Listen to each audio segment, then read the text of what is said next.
बिस्मिल्लाहिर्रहमानिर्रहीम। अस्सलाम वालेकुम स्टूडेंट्स। फर्स्ट ईयर आपके बायोलॉजी के चैप्टर नंबर 14 का ऑनलाइन लेक्चर नंबर 7 है बेटा। और आज आपका बहुत ही इंपॉर्टेंट टॉपिक है इम्यूनिटी एंड इट्स टाइप्स। और ये लेंथी टॉपिक है, लिहाजा इसे 2 पार्ट्स में कवर करेंगे। सो आज ये पार्ट 1 है। सबसे पहले हम इम्यूनिटी की क्या देखते हैं बेटा, डेफिनेशन देखते हैं। बेसिकली ये जो इम्यूनिटी होती है ये एक जानदार की कैपेसिटी को कहते हैं। ठीक है, कैपेसिटी होती है, एबिलिटी होती है, सलाहियत होती है। कौन सी सलाहियत? To recognise the intrusion of any material foreign to the body, के बॉडी की वो सलाहियत जिसमें बॉडी पहचानती है इंट्रूजन को। इंट्रूजन बोलते हैं एंट्री को। किसको बेटा? एंट्री को। ऑफ एनी मटेरियल, कोई भी मटेरियल, फॉरेन टू बॉडी, जो जिस्म का नहीं होता, जो बाहर से आता है। ठीक है, सबसे पहले हमारा जिस्म जो भी कोई चीज बाहर से आएगी उसको पहचानेगा। फिर क्या होगा? Mobilise cell and cell product. फिर हमारा जिस्म क्या कर देता है? मोबिलाइज करता है, हरकत में लेके आता है। किनको? सेल्स को और सेल के प्रोडक्ट्स को। To help remove the particular type या सॉर्ट ऑफ फॉरेन मटेरियल। ठीक है, कि जैसे ही हमारे जिस्म की वो कैपेसिटी जिसके ज़रिए वो रिकॉग्नाइज करती है कोई भी मटेरियल जो हमारे जिस्म का ना हो, उसकी एंट्री को पहचानना। और फिर जब उसको पहचान लिया है तो फिर सेल्स और सेल प्रोडक्ट को मोबिलाइज करना। To help remove the particular sort of foreign material. फिर उस खास किस्म के फॉरेन मटेरियल को क्या किया कर दिया जाए? रिमूव कर दिया जाए। किस तरह? With greater speed and effectiveness is called immunity. बड़ी स्पीड के साथ और इफेक्टिवनेस के साथ, मौसर तरीके से, तेजी से, बड़ी स्पीड से और मौसर तरीके से उसको क्या किया जाए? जिस्म से निकाल दिया जाए। इसको कहते हैं इम्यूनिटी। अच्छे तरीके से बेटा आपने इम्यूनिटी की डेफिनेशन देखनी है। शॉर्ट क्वेश्चन है ये, 2 मार्क्स का। Define immunity, the capacity to recognise the intrusion of any material foreign to the body and then mobilize cell and cell product to help remove the particular type of foreign material with greater speed and effectiveness is called immunity। Simple मैं बताऊं, immunity जिस्म की सलाहियत को कहते हैं जिसके अंदर क्या किया जाता है? कोई भी मटेरियल जो हमारे जिस्म का ना हो, वो अगर हमारे जिस्म में आ जाए तो बॉडी उसको रिकॉग्नाइज करे। रिकॉग्नाइज करने के बाद हरकत में लेके आए सेल्स को और सेल प्रोडक्ट को, जिसके ज़रिए वो जो फॉरेन मटेरियल है जिस भी किस्म का है उसको ग्रेटर स्पीड के साथ और इफेक्टिवनेस के साथ जिस्म से बाहर निकाल दिया जाए। इस सारी कैपेबिलिटीज़ को, इन सारी कैपेसिटीज़ को, एबिलिटीज़ को हम क्या नाम देते हैं? इम्यूनिटी का। आगे चलते हैं। In animal in addition to physical barrier such as skin and mucous membrane and phagocyte, there is a third mechanism to defend their bodies against foreign invader. This is called immune system। बेटा 3 चीज़ें हमारे जिस्म की हिफाजत करती हैं। कितनी चीज़ें? 3 चीज़ें हमारे जिस्म की हिफाजत करती हैं। सबसे पहले फिजिकल बैरियर। क्या चीज़? Physical barrier. ये पहली चीज़ है जो हमारी हिफाजत करती है। और फिजिकल बैरियर में 2 चीज़ें आती हैं, एक स्किन आती है और एक म्यूकस मेम्ब्रेन आती है। ठीक है, ये बेटा फिजिकल बैरियर होते हैं, जिस्मानी रुकावटें होती हैं। स्किन है और उसके बाद जो हमारे जिस्म के मोस्ट हिस्से होते हैं, लाइक हमारा नाक हो गया बेटा, ठीक हो गया, हमारा मुंह हो गया अंदर से, तो उसके ऊपर कौन सी मेम्ब्रेन होती है? म्यूकस मेम्ब्रेन होती है। तो ये फिजिकल बैरियर हो गए, ये आपकी हिफाजत करते हैं। कुछ सेल्स होते हैं जिनको फेगोसाइट कहते हैं, फेगोसाइट्स कहते हैं, जो चीज़ों को निगल के खाते हैं, वो भी आपके जिस्म की हिफाजत करते हैं। एक तीसरा मैकेनिज्म भी है जिसके ज़रिए आपके जिस्म की हिफाजत होती है, और वो तीसरा क्या है? इम्यून सिस्टम है। सो ये 3 चीज़ें आपकी हिफाजत करती हैं। Defend the body against foreign invader, के बाहर से कोई भी हमलावर अगर आ जाए, कोई भी चीज़ आ जाए जो हमला करे, 3 चीज़ें हमारी हिफाजत करती हैं। Physical barrier, phagocyte and immune system. यहाँ पे आपने इम्यून सिस्टम को देखना है। इम्यून सिस्टम के कंपोनेंट कौन कौन से हैं? इम्यून सिस्टम वो होता है जो आपको बीमारियों से बचाता है। इम्यून सिस्टम वो होता है जो आपको फॉरेन इन्वेडर से बचाता है। इसके कौन कौन से कंपोनेंट होते हैं? इसके कौन कौन से हिस्से हैं इम्यून सिस्टम के? Component component of immune system include the lymphocyte. इसमें कौन आते हैं बेटा, इसमें एक तो आते हैं लिम्फोसाइट, और लिम्फोसाइट आपको पता है बी और टी लिम्फोसाइट होते हैं, एंड द एंटीबॉडीज। और दूसरी चीज इम्यून सिस्टम में क्या है, एंटीबॉडीज। तो याद रखिएगा इम्यून सिस्टम के दो हिस्से, एक लिम्फोसाइट और उसमें बी और टी लिम्फोसाइट, और antibodies, these are the component of immune system which are special type of protein. अब ये एंटीबॉडी की बात बता रहा है, एंटीबॉडी क्या होती हैं, खास किस्म की प्रोटीन्स होती हैं। These antibodies are immunoglobulins which are synthesized by the vertebrate in response to antigens। ठीक है बेटा, तो आपने क्या कहा, इम्यून सिस्टम के दो कंपोनेंट हैं, बी और टी लिम्फोसाइट हैं और एंटीबॉडीज हैं। एंटीबॉडीज क्या होती हैं, स्पेशल किस्म की प्रोटीन्स होती हैं, और ये जो एंटीबॉडीज होती हैं इम्यूनोग्लोबुलिन्स हैं, ये प्रोटीन्स होती हैं, ग्लोबुलिन प्रोटीन्स होती हैं बेटा, गोल प्रोटीन होती है, उनको ग्लोबुलिन प्रोटीन कहते हैं। और कुछ प्रोटीन आपके जिस्म की हिफाजत करती हैं, कुछ ग्लोबुलिन आपके जिस्म की हिफाजत करती हैं, उनको क्या कहते हैं, इम्यूनोग्लोबुलिन्स। तो एंटीबॉडी भी इम्यूनोग्लोबुलिन्स होती हैं, इनके आपके जिस्म की हिफाजत करती हैं। और ये जो एंटीबॉडीज होती हैं इनको वर्टिब्रेट जानवर बनाते होते हैं, और कब बनाते हैं, एंटीबॉडीज बनती हैं एंटीजन के रेस्पॉन्स में। किसके रेस्पॉन्स में, एंटीजन के रेस्पॉन्स में एंटीबॉडीज बनती हैं, और एंटीबॉडीज क्या होती हैं, इम्यूनोग्लोबुलिन्स होती हैं। और उसके बाद क्या करते हैं, एंटीबॉडीज क्या करती हैं, इमोबलाइज इट। एंटीबॉडीज जो होती हैं वो जो एंटीजन होते हैं उनको इमोबलाइज करते हैं, और sets in motion event that ultimately cause it's destruction. या ऐसे वाकयात शुरू हो जाते हैं जिससे अल्टीमेटली उनकी क्या हो जाती है, डिस्ट्रक्शन हो जाती है।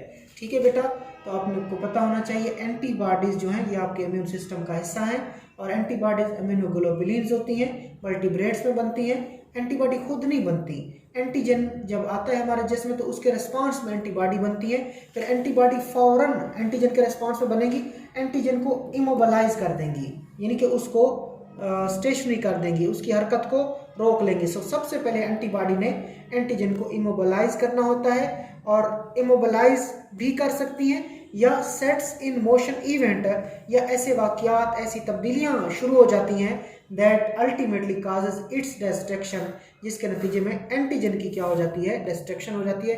दूसरे लफ्जों में एंटीबॉडी एंटीजन के रेस्पॉन्स में बनती है, फिर एंटीबॉडी उस एंटीजन को डिस्ट्रॉय करती है। ठीक है बेटा, तो अब देखते हैं एंटीजन और इम्यूनोजन। ठीक हो गया, आपने अभी सीखा था कि जो एंटीबॉडी होती हैं वो इस एंटीजन के रेस्पॉन्स में बनती हैं। एंटीजन का दूसरा नाम इम्यूनोजन है, तो इसकी तारीफ देखते हैं। It is a foreign substance, ये एक फॉरेन सब्सटेंस है, ऑफन ए प्रोटीन, और अक्सर ये भी प्रोटीन होता है, एंटीबॉडी भी प्रोटीन है, और एंटीबॉडी जिसके रेस्पॉन्स में बनती है वो एंटीजन है, और वो भी ऑफन क्या होता है, अक्सर क्या होता है, प्रोटीन होता है। So foreign substance often a protein which stimulate the formation of antibodies, जो एंटीबॉडीज की फॉर्मेशन को तहरीक दे उसको एंटीजन या इम्यूनोजन कहते हैं। Foreign substance often a protein which stimulate the formation of antibodies, ये एंटीजन की या इम्यूनोजन की तारीफ है कि फॉरेन सब्सटेंस है, अक्सर प्रोटीन होता है, और अपने खिलाफ क्या बनवाता है, एंटीबॉडीज बनवाता है। अब एंटीबॉडीज की अगर बात करें, एंटीबॉडीज स्पेसिफिक होती हैं। ठीक है बेटा, एंटीबॉडी एंटीजन के रिस्पांस में बनती हैं और ये स्पेसिफिक होती हैं। इसका मतलब क्या है, काज the destruction of antigen which stimulated their production. और ये जो एंटीबॉडीज होती हैं, ये जो एंटीबॉडीज होती हैं ये बड़ी स्पेसिफिक होती हैं, बड़ी मखसूस होती हैं। इसका मतलब जिस एंटीजन ने जो एंटीबॉडी बनाई है वो एंटीबॉडी उसी जरासीम को मारेगी। दूसरा जरासीम आता है वो अपने खिलाफ एंटीबॉडी बनाता है, वो एंटीबॉडी इस दूसरे जरासीम को मारेंगी। तो एंटीबॉडी जो होती हैं वो बड़ी मखसूस होती हैं। जो जरासीम उनको बनाता है, जो माइक्रो ऑर्गेनिज्म उनको स्टिमुलेट करता है उनकी प्रोडक्शन को, उनकी फॉर्मेशन को, ये एंटीबॉडी उसी को ही किल करती हैं, उसी को डिस्ट्रॉय करती हैं। इसी वजह से हम कहते हैं एंटीबॉडी क्या होती हैं, स्पेसिफिक होती हैं। It mean they cause the destruction of antigen, ये उस एंटीजन की डिस्ट्रक्शन करती हैं वो स्टिमुलेटेड देयर प्रोडक्शन, जिसने उनको बनाया है। सो जो एंटीजन एंटीबॉडी को बनाएगा, एंटीबॉडी सिर्फ उसी एंटीजन को किल करेगी। Antibodies are manufactured in B lymphocyte. ये एमसीक्यूज है आपका बहुत इंपॉर्टेंट। एंटीबॉडीज को कौन से लिम्फोसाइट बनाते हैं? B lymphocyte. अच्छे तरीके से याद कर लें, antibodies are manufactured in B lymphocyte then secreted into the lymph and then into the blood. So antibody को B lymphocyte बनाते हैं, फिर B lymphocyte उनको lymph में भी भेज सकता है जो कि एक फ्लूइड है लिम्फेटिक सिस्टम का, और फिर ब्लड जो कि फ्लूइड है ब्लड सर्कुलेटरी सिस्टम का। सो बी लिम्फोसाइट एंटीबॉडीज बनाते हैं, फिर बी लिम्फोसाइट उसको सिक्रीट कर देते हैं लिम्फ में और ब्लड में, वेयर दे सर्कुलेट फ्रीली, जहाँ पे ये आज़ादाना तरीके से क्या करते हैं बेटा, सर्कुलेट करते हैं। आगे चलें, एक है सेल मीडिएटेड रेस्पॉन्स, बहुत इंपॉर्टेंट, सेल मीडिएटेड रेस्पॉन्स करना है, और दूसरा ह्यूमोरल इम्यून रेस्पॉन्स करना है, ह्यूमोरल इम्यून रेस्पॉन्स करना है। याद रखिएगा, मैं आपको पहले कंसेप्ट दे देता हूँ। सेल मीडिएटेड रेस्पॉन्स में टी सेल हिस्सा लेते हैं, और याद रखिएगा टी सेल डायरेक्ट एंटीजन को पहचानते हैं, डायरेक्ट दुश्मन को पहचानते हैं, डायरेक्ट जरासीम को पहचानते हैं और डायरेक्ट उसके खिलाफ लड़ते हैं और उसको मार देते हैं। टी सेल डायरेक्ट लड़ाई में हिस्सा लेते हैं और पैथोजन को किल करते हैं। तो ऐसा रेस्पॉन्स टी सेल खुद लड़ते हैं, तो इसको कहते हैं cell mediated response. T cell का लड़ना और जरासीम को मारना, इसका सेल मीडिएटेड रेस्पॉन्स। जबकि जो बी सेल होंगे वो खुद नहीं लड़ेंगे बेटा, बी सेल जो होते हैं वो खुद नहीं लड़ते, बल्कि बी सेल क्या बनाते हैं, एक ग्रुप ऑफ सेल बनाते हैं, उन ग्रुप ऑफ सेल को नाम देते हैं plasma clone cells, plasma clone cells. फिर वो प्लाज्मा क्लोन सेल जो होते हैं वो एंटीबॉडीज बनाते हैं, प्लाज्मा क्लोन सेल जो होते हैं वो एंटीबॉडीज बनाते हैं, और एंटीबॉडीज जो होती हैं वो क्या करती हैं, एंटीबॉडीज जो होती हैं वो जरासीम के साथ लड़ती हैं। किसके साथ लड़ती हैं? एंटीजन के साथ लड़ती हैं। तो ये आपने कंसेप्ट देखा, यहाँ पे टी सेल खुद लड़ता है एंटीजन के साथ, ठीक है, जरासीमों के साथ, जबकि बी सेल, बी लिम्फोसाइट पहले क्या बनाते हैं, प्लाज्मा क्लोन सेल, फिर उन प्लाज्मा क्लोन सेल से एंटीबॉडी बनती है और एंटीबॉडी एंटीजन को डिस्ट्रॉय करती है।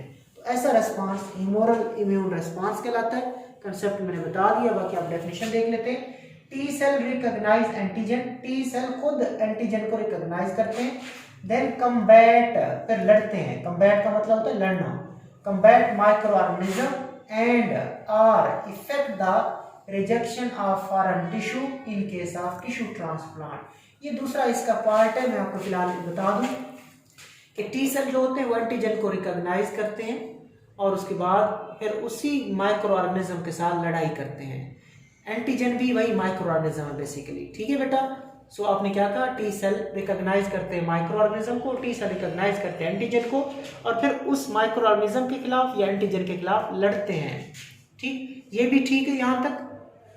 या फिर एक और इसकी डेफिनेशन है कि are effect the rejection of foreign tissue in case of tissue transplant. बाज़ औक़ात टिश्यू ट्रांसप्लांट किया जाता है सच एज किडनी ट्रांसप्लांट, तो एक फॉरेन चीज़ है जो बंदे को लगाई जा रही है, डोनर से आई है और बंदा रेसिपिएंट है, तो उसको टिश्यू ट्रांसप्लांट किया जा रहा है। तो उस दौरान भी ये जो आपके टी सेल होते हैं वो क्या करते हैं, रिजेक्शन ऑफ फॉरेन टिश्यू, वो जो बाहर से टिश्यू उनको लगाया गया, बाहर से जो किडनी उनको लगाया गया उसको रिजेक्ट करते हैं। तब भी इस रेस्पॉन्स को आप क्या कहते हो, सेल मीडिएटेड रेस्पॉन्स, और इसमें टी सेल डायरेक्ट हिस्सा लेते हैं।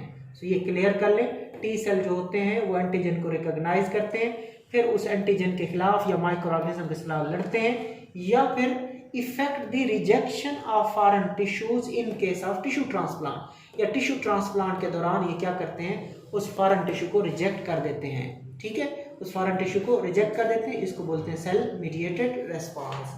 आगे चलते हैं बी सेल की तरफ। B cell recognise antigen and form plasma clone cell. B cell भी एंटीजन को रिकॉग्नाइज करते हैं लेकिन खुद नहीं लड़ेंगे, जाके क्या करेंगे फिर, तो बी सेल एंटीजन को रिकॉग्नाइज करेंगे लेकिन क्या बनाएंगे, प्लाज्मा क्लोन सेल बनाएंगे।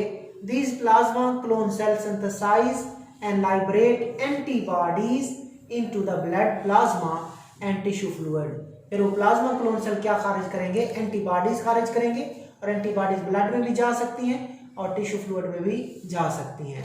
सो क्या देखा आपने कि बी सेल जो होते हैं एंटीजन को पहचानते हैं और पहचानने के बाद ये जो बी सेल हैं ये प्लाज्मा क्लोन सेल बना देते हैं या प्लाज्मा सेल का ग्रुप बना देते हैं, उसको प्लाज्मा क्लोन सेल बोलते हैं।